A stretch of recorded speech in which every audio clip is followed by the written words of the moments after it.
Hi, I'm Sam Eberhardt, fourth generation family member and chair of the Mardeg Foundation.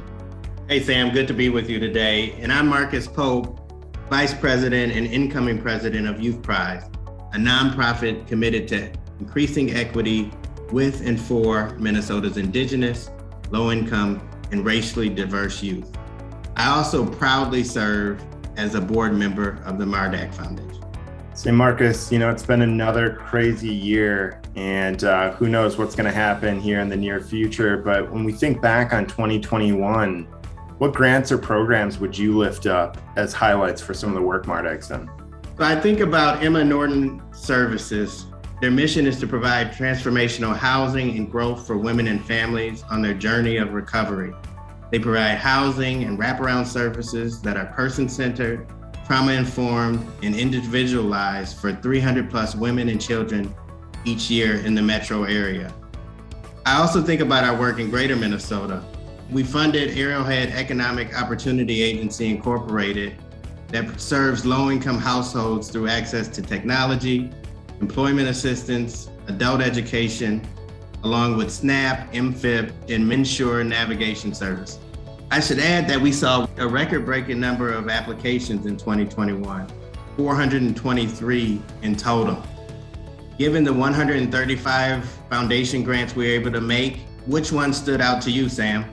It always feels like a shame to not be able to fund all 423, but of the 135 we funded, we were very confident in the contribution and commitment each of these organizations had to their community.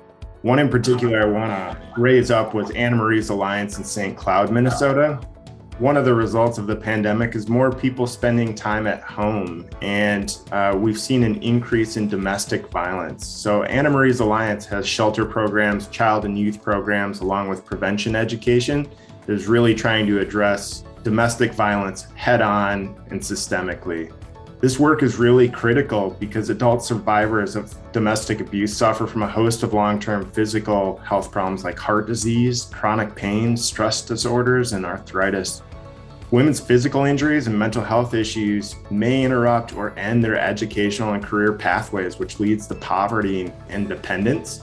I also think about children who are exposed to domestic violence and experience emotional, mental, and social damage, and that can affect their development and growth. Another one I think about is face-to-face health and counseling services, particularly their Safe Zone drop-in program in downtown St. Paul, which is helping homeless youth. Obviously, the work we support in the community through our grant making is a key piece of our work, but I think our work does not start and stop there. We need to do work ourselves as board members. We cannot do our work in a vacuum. We need to have real conversations about race, white supremacy, and about how philanthropy has played a role, intentionally and unintentionally, in contributing to some of the challenges we're trying to solve.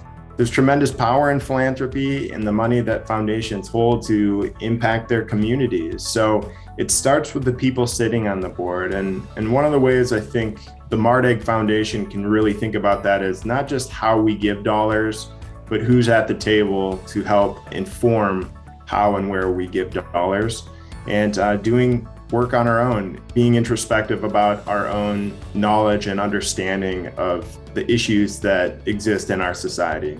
Absolutely, Sam. We have work we must do as a board.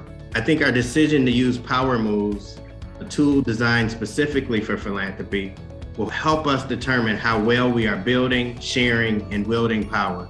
It'll also help us identify ways we can and should transform our operations for a lasting, equitable impact. I remain in awe of our nonprofits and the difficult work they do day in and day out on the ground, amidst the pandemic and in the face of all the challenges that change and uncertainty bring. You all do this work creatively with impact, and I know often with not enough resources. I want to say thank you for your work, for your heart, and for your commitment to a just and peaceful society where everyone has the chance to thrive. I'm wishing you and your families a happy and healthy start of the year. Well said, Sam. I'd like to join you in thanking all of our nonprofit partners.